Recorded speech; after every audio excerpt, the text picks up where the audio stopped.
கண்ணியமான பெரியவர்களே, சகோதரர்களே, இந்த உலக வாழ்க்கை ஒரு நிரந்தரமற்றது, ஒரு தற்காலிகமானது. இந்த வாழ்க்கையை அல்லாஹ் சுப்ஹானஹு வ தஆலா அழிவே முடிவே இல்லாத மறுமை வாழ்க்கையை தயார்படுத்துவதற்காக, அங்கே இருக்கின்ற சூனவதிகளுடைய இன்பங்களை அனுபவிப்பதற்காக, அங்கே சந்தோஷங்களையும் மகிழ்ச்சிகளையும் அனுபவிப்பதற்காக, இந்த உலக வாழ்க்கையை தயார்படுத்துவதற்காக வேண்டித்தான் எங்களை எல்லாம் இந்த உலகத்துக்கு அனுப்பியிருக்கிறார். இதுதான் உண்மையான ஒரு புரிதலாக ஒவ்வொரு மூமினுக்கும் முஸ்லிமுக்கும் இருக்க வேண்டும். கண்ணியமான பெரியவர்களே, சகோதரர்களே, ரசூலுல்லாஹி ஸல்லல்லாஹு அலைஹி வஸல்லம் அவர்களுடைய காலம் தொட்டு இந்த இஸ்லாத்தினுடைய போதனைகளை, ஈமானை, இஸ்லாத்தை முழு மனித சமூகத்தும் பின்பற்ற வேண்டும், எடுத்துக்கொள்ள வேண்டும் என்பதற்காக பல்வேறுபட்ட முயற்சிகள் இந்த உலகத்திலே நடைபெற்று வந்திருக்கிறது. ரசூலுல்லாஹி ஸல்லல்லாஹு அலைஹி வஸல்லமுடைய மரணத்துக்கு பிறகு ஹலீஃபாக்கள் என்று அவர்களுடைய ஆட்சி காலம், அதன் பின்னர் உமையாக்கள், அப்பாசியாக்கள் என்று அரசர்களுடைய ஆட்சி காலம், உஸ்மானியர்களுடைய ஆட்சி காலம் என்று உலக வரலாற்றிலே முஸ்லிம்களை பராமரிக்கின்ற, அவர்களை கண்காணிக்கின்ற, இஸ்லாத்தினுடைய போதனைகளை மிகச் சரியாக எடுத்துச் சொல்கின்ற பல்வேறுபட்ட முயற்சிகள் காலத்துக்கு காலம் நடைபெற்று வந்திருக்கிறது. எனவே இந்த இஸ்லாத்தினுடைய வளர்ச்சியை, இஸ்லாத்தினுடைய முன்னேற்றத்தை, இஸ்லாமியர்களுடைய அசைக்க முடியாத நம்பிக்கையை இல்லாமல் செய்ய வேண்டும் என்பதற்காகவும் உலகத்திலே பல்வேறுபட்ட முயற்சிகள் நடைபெற்று வந்திருக்கின்றன. கண்ணியமான பெரியவர்களே, சகோதரர்களே, ரசூலுல்லாஹி ஸல்லல்லாஹு அலைஹி வஸல்லம் அவர்களுடைய காலம் தொட்டு பஞ்சமா பாதகங்களிலே ஈடுபட்டிருந்த அந்த சஹாபாக்களுக்கு மத்தியில் நபி அவர்கள் இஸ்லாமிய போதனைகளை கொடுத்து அவர்களை சுவர்க்கவாதிகளாக நபி அவர்கள் தயார்படுத்தினார்கள். தங்களுக்கு ஏற்படுகின்ற சோதனைகள், இன்னல்கள், பிரச்சனைகள் எதுவாக இருந்தாலும் சுவர்க்கத்துடைய இன்பங்களுக்கு முன்னால் சுவர்க்கம் எனக்கு இருக்கிறது என்று சொல்லப்பட்டு விட்டால் சகல உலகத்துடைய இன்பங்களையும் புறந்தள்ளிவிட்டு அதற்கு முக்கியத்துவம் கொடுக்கின்றவர்களாக சஹாபாக்கள் வளர்க்கப்பட்டார்கள். அவர்கள் அப்படித்தான் அவர்களுக்கு போதனைகள் வழங்கப்பட்டன. கண்ணியமான பெரியவர்களே, சகோதரர்களே, அதன் பின்னால் இமாம்கள் அந்த பொறுப்புகளை எடுத்தார்கள். நபியுடைய போதனைகளை இந்த சமூகத்துக்கு மிகச் சரியாக எடுத்து முன்வைத்தார்கள். அதிலே இமாம் புகாரி ரஹ்மத்துல்லாஹி அலைஹி அவர்கள், இமாம் முஸ்லிம் ரஹிமஹுல்லாஹ் அவர்கள், இமாம் திர்மிதி ரஹிமஹுல்லாஹ் அவர்கள் என்று சிஹாவு சித்தா என்று 6 கிரந்தங்கள் இருக்கின்றன. அதனோடு சேர்த்து பல்லாயிரக்கணக்கான ஹதீஸ் கலை நூல்கள் அது தொகுக்கப்பட்டிருக்கின்றன, எழுதப்பட்டிருக்கின்றன. இமாம்களுடைய அந்த வகுப்புகளிலே மாணவர்கள் இருந்து கற்று அவர்களுடைய பாடங்களை அடுத்தவர்களுக்கு கற்றுக் கொடுக்கின்ற பல மாணவர்கள் இமாம்களாக இந்த உலக வரலாற்றிலே அவர்கள் கால் பதித்திருக்கிறார்கள்.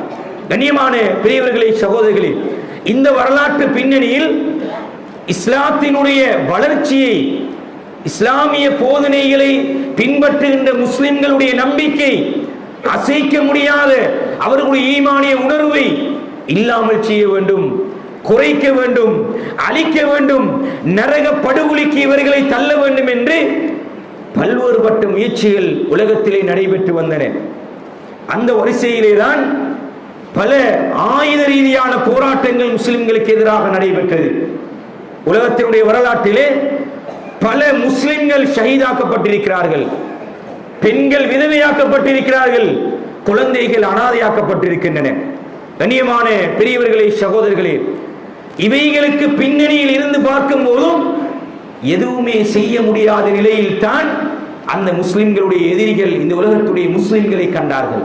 இன்று எங்களுக்கு தெரியும், பலஸ்தீனிலே பல்வேறுபட்ட ரீதியான முஸ்லிம்களுக்கு எதிரான வன்முறைகள் கட்டவிழ்க்கப்பட்டிருக்கின்றன. பச்சிலம் குழந்தைகள் என்ன காரணத்திற்காக கொலை செய்யப்படுகிறோம் என்று கூட தெரியாத நிலையில் அவர்கள் கொல்லப்படுகிறார்கள். ஆனால் அவருடைய ஈமானிய உணர்வு எப்படி இருக்கிறது? அவர் இஸ்லாமிய உணர்வு எப்படி இருக்கிறது? இஸ்லாம் என்று வரும்போது அதனை விட்டுக் கொடுக்காமல், புறமுதுகு காட்டி ஓடாமல், தன் நெஞ்சை நிமிர்த்திக் கொண்டு முன்னே நிற்கின்ற சமூகமாக இன்று எங்களுடைய கண் முன்னே அந்த முஸ்லிம் சமூகம் நின்று கொண்டிருக்கிறது. கண்ணியத்திற்கும் பெருமதிக்கும் உரியவர்களே, நான் என்ன சொல்ல வருகிறேன் என்றால், இந்த ஆயுத ரீதியான போராட்டங்களை இஸ்லாத்துக்கு எதிரானவர்கள் இந்த உலகத்திலே கட்டுவிழ்த்து விட்டார்கள். அவர்களால் வெற்றி கொள்ள முடியவில்லை. எனவே அவர்கள் சிந்தித்தார்கள், முஸ்லிம்களை எப்படி நாங்கள் அவர்களுடைய ஈமானை பலவீனமடைய செய்ய வைக்கலாம், எப்படி இவர்களை பாவ சூழல்களை ஏற்படுத்தலாம், எப்படி இவர்களை நரகவாதிகளாக மாற்றலாம் என்கின்ற யோசனை எடுத்து இஸ்லாத்தை படிக்க ஆரம்பித்தார்கள். கண்ணியத்துக்கும் பெருமதிக்கும் உரியவர்களே, அவர்கள் கண்ட ஒரு விடைதான், ஆயுத ரீதியான போராட்டத்திலே வெற்றி கொள்ள முடியாத போது சிந்தனா ரீதியான போராட்டத்தை கட்டவிழ்த்து விடுவதற்கு அவர்கள் ஆரம்பித்தார்கள். முஸ்லிம்களுடைய சிந்தனைகளை, எண்ணங்களை இஸ்லாத்தை வெறுக்கின்ற அளவுக்கு இஸ்லாமோபியா என்கின்ற மிக மோசமான ஒரு கன்செப்டை இந்த உலகத்திலே அவர்கள் கட்டவிழ்த்தார்கள். அதனுடைய விளைவு சுப்ஹானல்லாஹ், இன்று பலர்கள் இஸ்லாத்தை பின்பற்றினாலும் இஸ்லாத்தினுடைய பெயர்களிலே வாழ்ந்து கொண்டிருந்தாலும், ஆனால் அதிகமானவர்கள் தன்னுடைய எண்ணங்களால், சிந்தனைகளினால், கருத்துக்களினால், நடவடிக்கைகளினால் இஸ்லாத்தை விட்டும் தூரமான நிலைக்கு சென்று கொண்டிருக்கிறார்கள். கண்ணியமான பெரியவர்களை, சகோதரர்களை, குறிப்பாக இன்றிருக்கக்கூடிய இளைஞர்கள், வாலிபர்கள், இந்த வயோதிபர்களின் இந்த வித்தியாசம் கூட இல்லாத நிலையில் இந்த சிந்தனா ரீதியான தாக்கத்துக்கு ஆளாக்கப்பட்டிருக்கிறார்கள். மிக கவனமாக இருக்க வேண்டும். அதிலே குறிப்பாக முஸ்லிம் சமூகத்துடைய விழுமியங்கள், பண்பாடுகள், ஒழுக்க விழுமியங்கள் அது இல்லாத நிலைக்கு எமது சமூகம் சென்று கொண்டிருக்கிறது. கண்ணியத்துக்கும் பெருமதிக்குரியவர்களே, சிந்தனா ரீதியான விடயங்களை கட்டவிழ்த்தப்பட்டிருக்கிறது. முஸ்லிம்களுடைய எண்ணங்களிலே, வாலிபர்களுடைய எண்ணங்களிலே இஸ்லாம் என்றால் இரண்டாவது நிலைக்கு அதனை பார்க்கின்ற என்னுடைய உலக மோகம், உலக சந்தோஷம் அதுதான் முதலாவது இருக்க வேண்டும் என்ற நிலைக்கு இன்று எங்களை அப்படியே மாற்றிக்கொண்டு போகிறார்கள். எங்களுக்கே தெரியாமல், எங்களை அறிந்து கொள்ள முடியாத நிலையில் எங்களுடைய சிந்தனைகள் எல்லாம், எங்களுடைய எண்ணங்கள் எல்லாம் அவர்களுடைய கையிலே இருக்கிறது. அவர்கள் என்ன நினைக்கிறார்களோ, முஸ்லிம்கள் என்ன செய்ய வேண்டும் என்று நினைக்கிறார்களோ, என்ன உடுக்க வேண்டும் என்று நினைக்கிறார்களோ, என்ன சாப்பிட வேண்டும் என்று நினைக்கிறார்களோ, அதை நாங்கள் இன்று செய்து கொண்டிருக்கிறோம். கண்ணியமான பெரியவர்களே, சகோதரர்களே, இன்று எங்களுடைய முஸ்லிம் சமூகத்தினுடைய கலாச்சார ரீதியான மேற்கத்திய கலாச்சாரத்தினுடைய ஊடுருவல் எவ்வளவு தூரம் தாக்கம் செலுத்தியிருக்கிறது. அதானுக்கு கொடுக்கின்ற முக்கியத்துவம் எந்த அளவுக்கு இருக்கிறது, தொழுகைக்கு கொடுக்கின்ற முக்கியத்துவம் எந்த அளவுக்கு இருக்கிறது, பள்ளி வாயிலுக்கு கொடுக்கின்ற முக்கியத்துவம் எந்த அளவுக்கு இருக்கிறது, சிந்திக்க வேண்டும் சகோதரர்களே. இன்றிருக்கின்ற எங்களுடைய சிறார்கள், இளம் தலைவர்கள் எப்படி வளர்க்கப்படுகிறார்கள், இன்ன சிந்தனைக்கு ஆளாக்கப்படுகிறார்கள். இன்று பல்கலைக்கழகங்களிலே செய்யப்பட்ட ஆய்வு, முஸ்லிம் வாலிபர்கள் நாஸ்தீக சிந்தனைக்கு போய் கொண்டிருக்கிறார்கள். இஸ்லாத்தை விட்டும் தூரமான நிலைக்கு சென்று கொண்டிருக்கிறார்கள். இஸ்லாத்தை இரண்டாம் நிலையாக கருதுகின்ற நிலைக்கு, ஈமானை விட்டுக் கொடுக்கின்ற நிலைக்கு எமது முஸ்லிம் சமூகம் போய் கொண்டிருக்கிறது. கண்ணியமான பெரியவர்களே, சகோதரர்களே, எனவே இந்த சிந்தனைக்கு ஆட்கொண்டு விடாமல் எங்களை எப்படி தடுப்பது? இந்த சிந்தனைக்கு பின்னால் நாங்கள் போய்விடாமல், உலக மோகங்களுக்கு பின்னால் எங்களை அப்படியே கொண்டு சென்று விடாமல், ஒரு கணம் நின்ற நிலையில் சிந்தித்து, என்னுடைய மார்க்கம் இஸ்லாம், நான் அல்லாஹ்வை நம்பி இருக்கிறேன், மறுமையை நம்பி இருக்கிறேன், இது சரிதானா, நான் செய்யக்கூடிய இந்த செயல் அல்லாஹ்வுக்கு பொருத்தமானதா என்று சிந்திக்க வேண்டிய தேவை ஒவ்வொரு முஸ்லிமுக்கும் இருக்கிறது. ஒவ்வொரு முஸ்லிமான ஆணுக்கும் இருக்கிறது, பெண்ணுக்கும் இருக்கிறது. கண்ணியமான பெரியவர்களே, சகோதரர்களே, ஒரு முஸ்லிமுடைய ஆடையை தீர்மானிக்கின்ற சக்தியாக இன்று முஸ்லிம்களுக்கு எதிரானவர்கள் இருக்கிறார்கள் என்கின்ற ஒரு கசப்பான செய்தியை நாங்கள் ஏற்றுக்கொண்டாக வேண்டும். கண்ணியமான பெரியவர்களே, சகோதரர்களே, இன்று வாலிபர்களுடைய ஆடை கலாச்சாரத்தை பாருங்கள். வாலிபர்களுடைய ஆடை கலாச்சாரம், இஸ்லாம் ஒரு மனிதனுடைய ஆடையை பற்றி பேசியிருக்கிறது. அவன் மறைக்க வேண்டிய பாதையை பற்றி பேசியிருக்கிறது. பெண்கள் மறைக்க வேண்டிய பாதையை பற்றி இஸ்லாம் பேசியிருக்கிறது. இதையெல்லாம் தாண்டி ஒரு வகையான அலங்கோலமான, தன்னுடைய முழங்காலுக்கு மேலே ஆடைகளை அணிந்த நிலையில் சர்வசாதாரணமாக நண்பர்களோடு உலா வருகின்ற ஒரு இளைஞர் சமுதாயத்தை நாங்கள் இப்போது கண்டு கொண்டிருக்கிறோம். கையிலே செயின்களையும் கழுத்திலே மாலைகளையும் அணிந்து கொண்டு மிக மோசமாக எமது சமூகத்துக்கு மத்தியில் திரிகின்ற வாலிபர்கள் எமது பிரதேசத்திலே இருக்கிறார்கள். எங்களுடைய பிள்ளைகள், எங்களுடைய வாலிபர்கள். கண்ணியமான பிரியர்களே, சகோதரிகளே, ரசூலுல்லாஹி ஸல்லல்லாஹு அலைஹி வஸல்லம் ஒரு ஆணுக்கு ஒப்பாகின்ற பெண்ணையும் பெண்ணுக்கு ஒப்பாகின்ற ஆணையும் சபித்தார்கள். அந்த சாபத்துக்கு உட்பட்ட பிள்ளைகளாக எங்களுடைய பிள்ளைகள் மாறிக்கொண்டிருக்கிறார்கள்.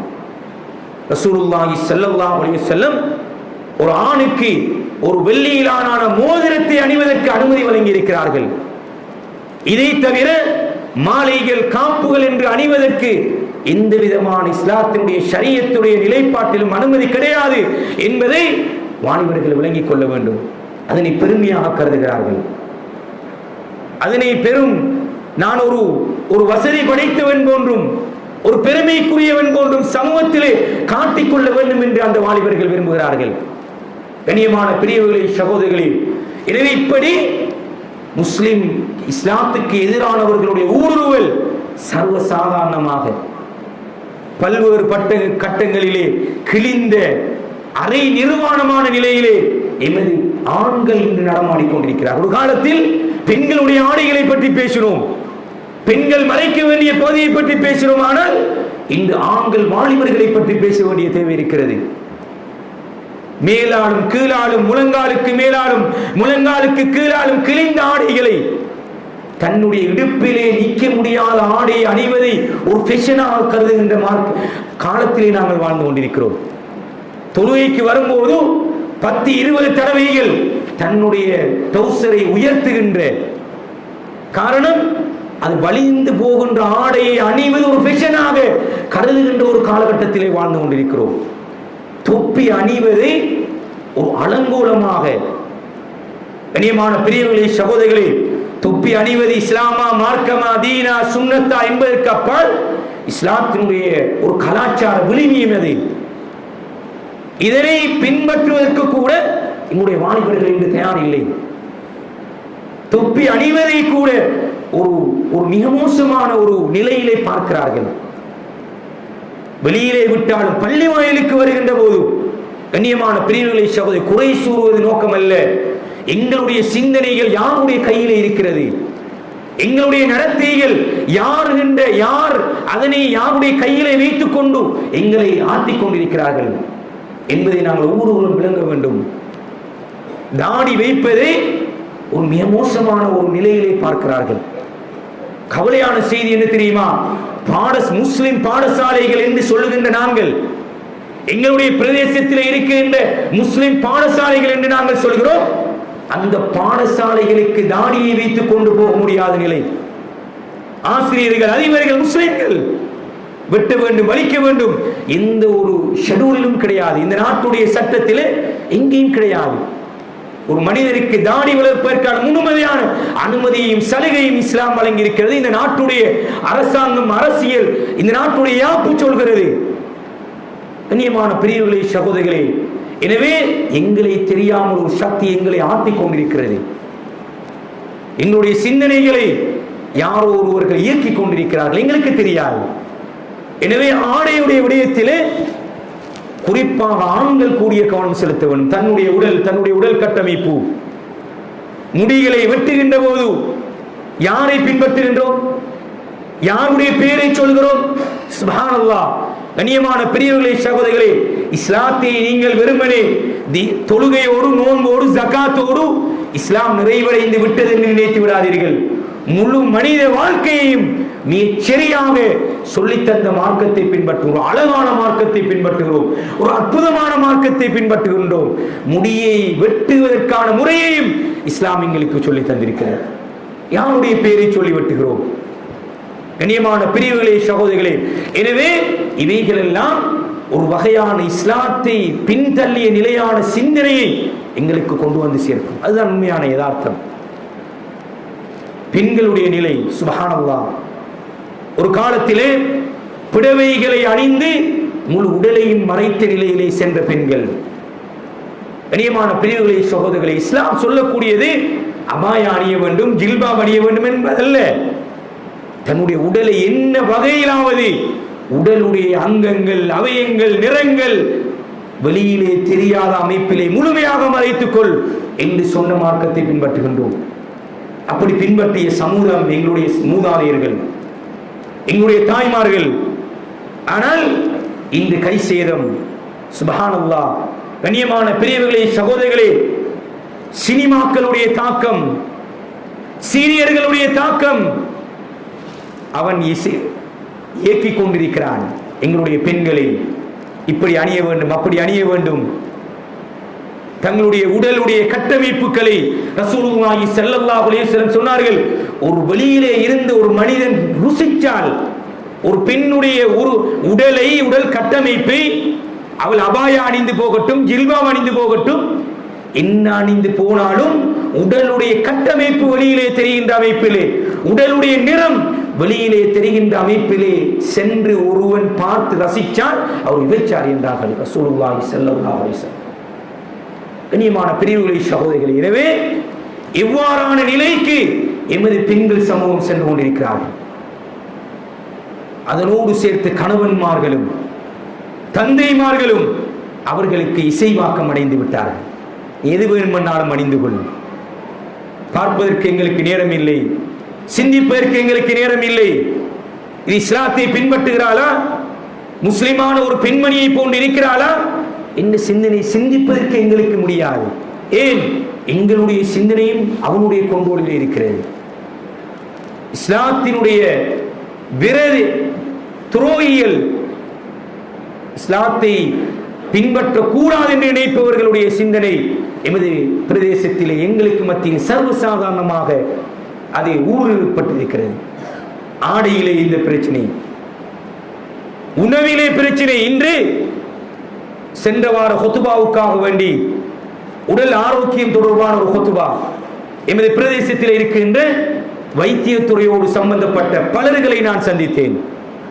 மிக பெரும் கவலையான செய்திகள் எமது பிரதேசத்திலே எதிர் வருகின்ற காலங்களிலே இளம் வயதிலே 25-30 வயதோடு எமது வாலிபர்களுடைய நிலை அப்படியே மங்கி போகின்ற, உடல்நிலை குன்றி போகின்ற, வைத்தியசாலையோடு காலத்தை கழிக்கின்ற நிலை உருவாகி கொண்டு வருகிறது என்கின்ற ஒரு கசப்பான ஒரு செய்தியை சொல்கிறார்கள். தீராத நோயினால், தொற்றாத நோயினால் இன்று பலர்கள் பாதிப்படைந்திருக்கிறார்கள்.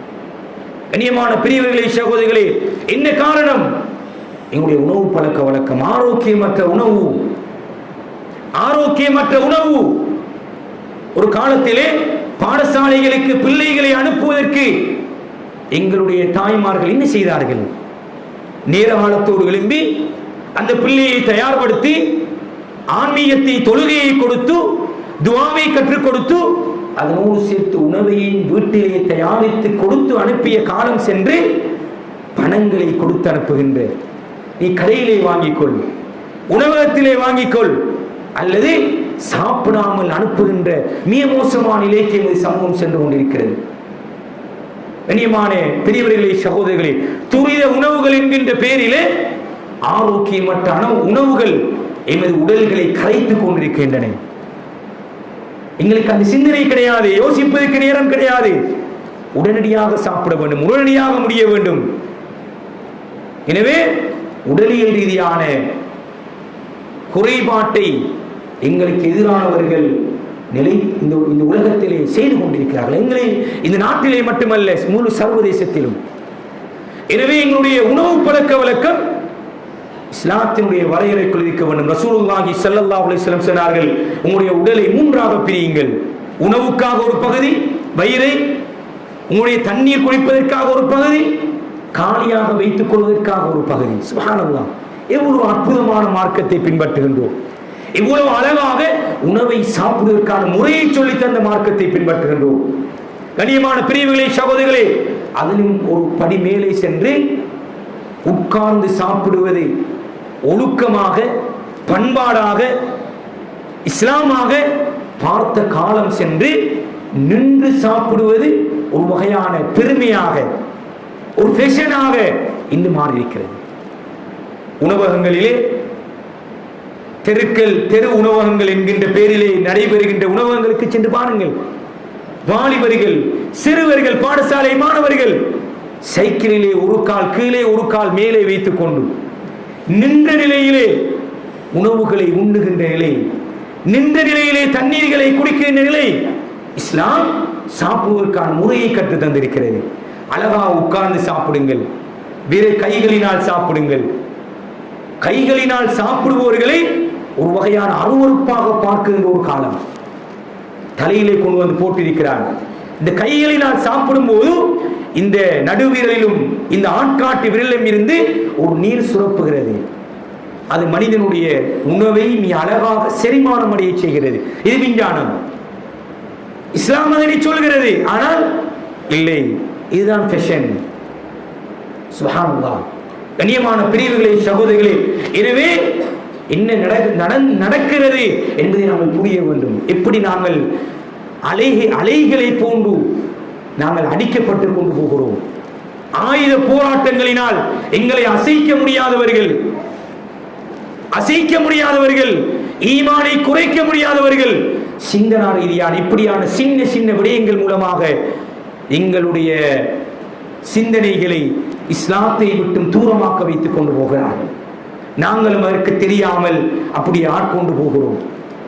கண்ணியமான பிரிவுகளே, சகோதரிகளே, ஒழுக்க ரீதியான பிரச்சனை இன்று பாடசாலை மாணவர்களிடத்திலே நான் சொல்வதெல்லாம் வெறுமனே கதைகள் அல்ல. ஆய்வு இருக்கிறது, கதைத்த ரெக்கார்டிங் இருக்கிறது, வரலாறு இருக்கிறது. இந்த பாடசாலை மாணவர்களுக்கு மத்தியில் எனக்கு ஒரு கேர்ள் ஃபிரெண்ட் இல்லை என்றால், எனக்கு ஒரு பாய் ஃபிரெண்ட் இல்லை என்றால் அதை ஒரு கேவலமாக பார்க்கின்ற ஒரு காலகட்டத்தில் வாழ்ந்து கொண்டிருக்கிறோம். சுப்ஹானல்லாஹ், சுப்ஹானல்லாஹ். கைத்தொலைபேசியினுடைய விபரீதம்.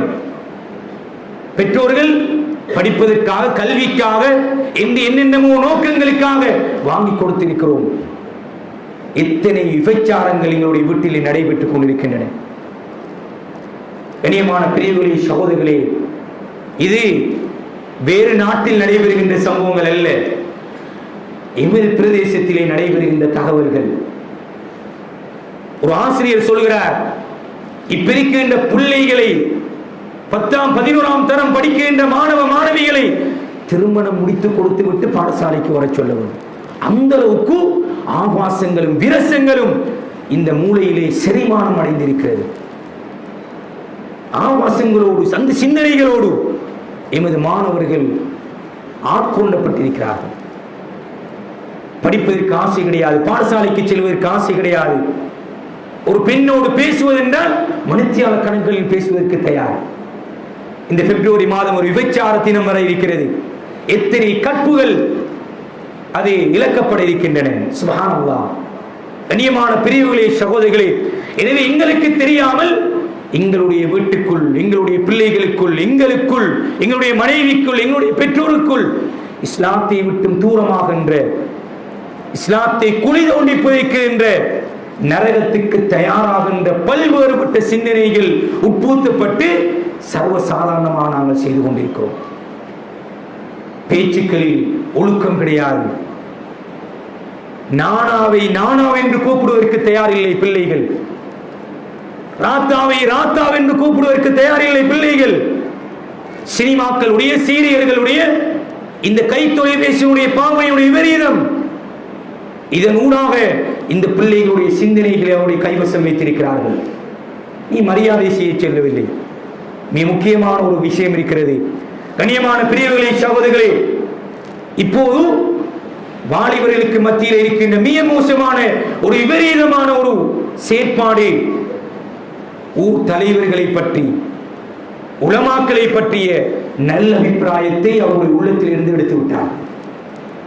நீ மார்க்கத்தை, தீனை, இஸ்லாத்தை உலமாக்களிடமிருந்து நீ கற்றுக்கொள்ள தேவையில்லை. இந்த தீனை ஆலிம்களிடமிருந்து நீ படிக்க தேவையில்லை.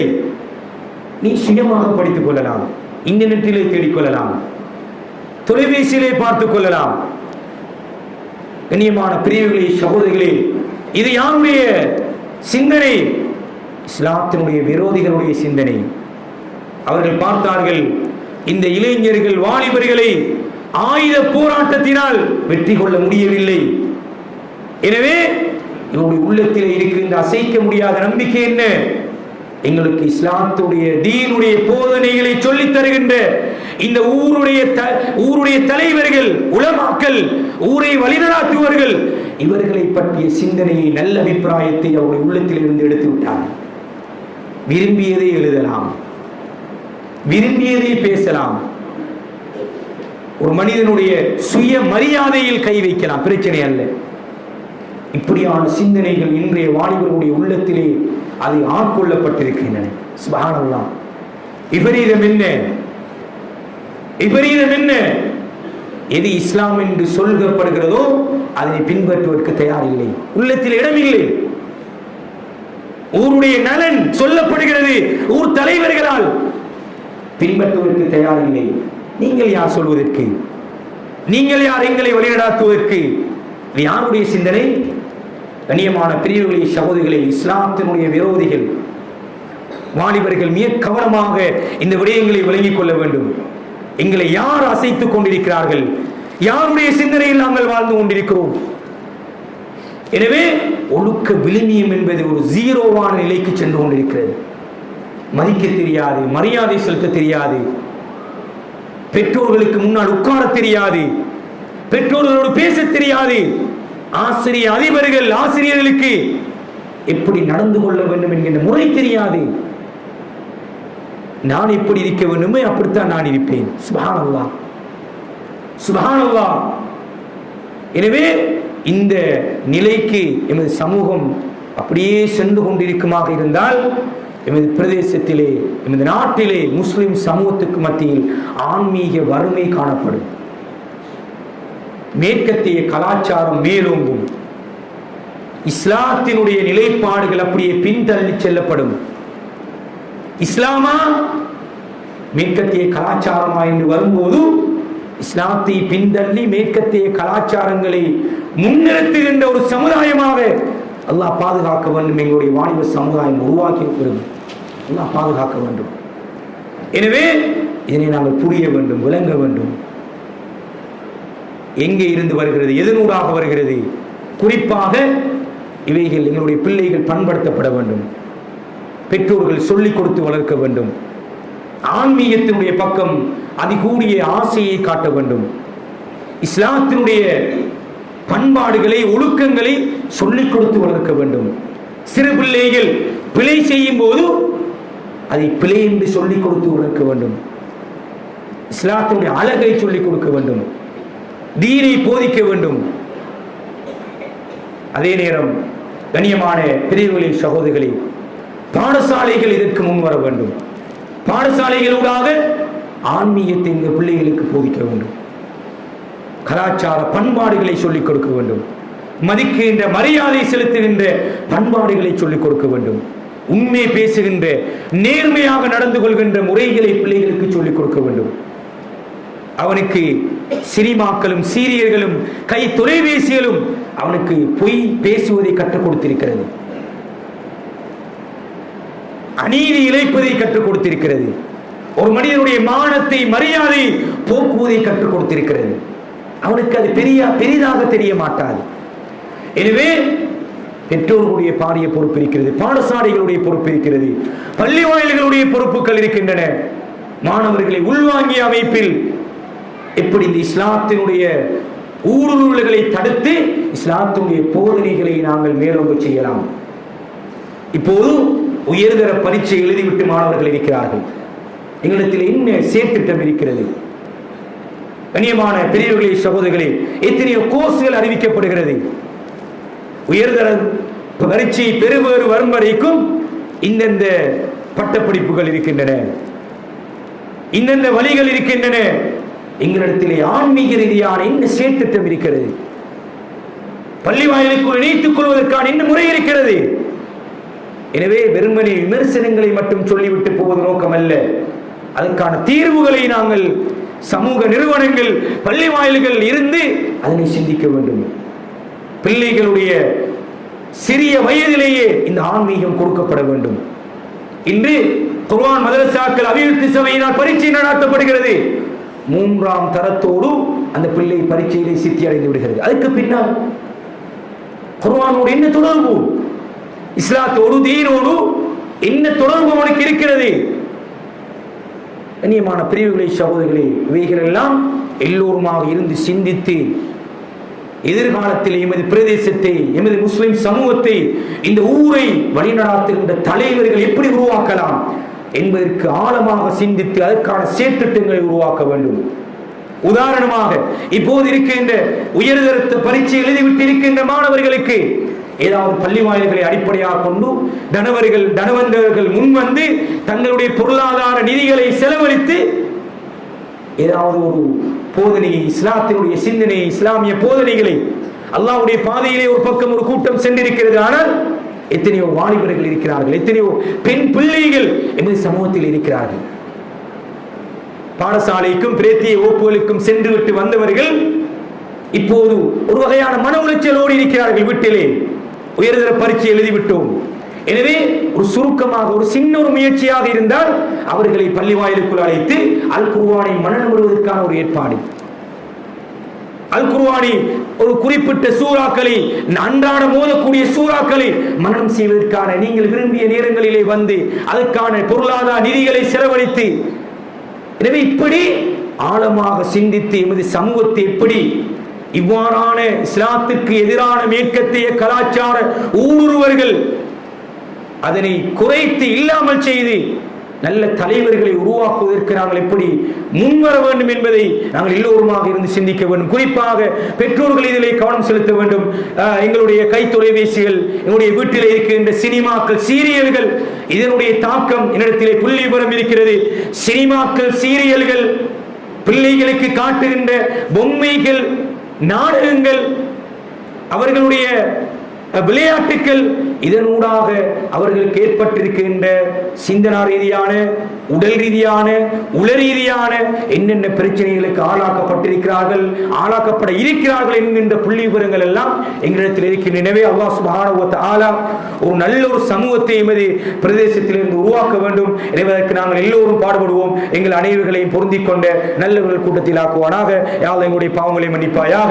யா அல்லாஹ் நாங்கள் அறிந்தும் அறியாமலும் தெரிந்தும் தெரியாமலும் செய்த அனைத்து பாவங்களை மன்னிப்பாயாக. யா அல்லாஹ் தீனோடு இஸ்லாத்தோடு வாழ்ந்து இஸ்லாத்தோடு தீனோடு மரணிக்கக்கூடியவர்களாக எங்கள் அனைவரையும் ஆக்குவாயாக. குறிப்பாக எங்களுடைய வாலிபர்களை பாதுகாப்பாயாக, எங்களுடைய யுவதிகளை பாதுகாப்பாயாக. இஸ்லாத்திற்கு எதிரான சக்திகள் மேற்கொள்கின்ற அந்த திட்டங்களிலே இருந்து எங்கள் அனைவரையும் பாதுகாப்பாயாக. யா அல்லாஹ் ஈமானிலே பலத்தை, உறுதியை தருவாயாக, தீனிலே உறுதியை தருவாயாக. தொழுகைகளை பேணுதலாக தொழக்கூடியவர்களாக எங்கள் அனைவரையும் ஆக்குவாயாக. எங்களுடைய பிரதேசத்தை பாதுகாப்பாயாக, எங்களுடைய பிரதேசத்து வாலிபர்களை பாதுகாப்பாயாக. யா அல்லாஹ் எங்கள் அனைவரையும் பொருந்திக் கொண்டு நல்லவர்கள் கூட்டத்தில் ஆக்குவாயாக. வ ஆகிரு தஅவானா அல்ஹம்துலில்லாஹி ரப்பில் ஆலமீன்.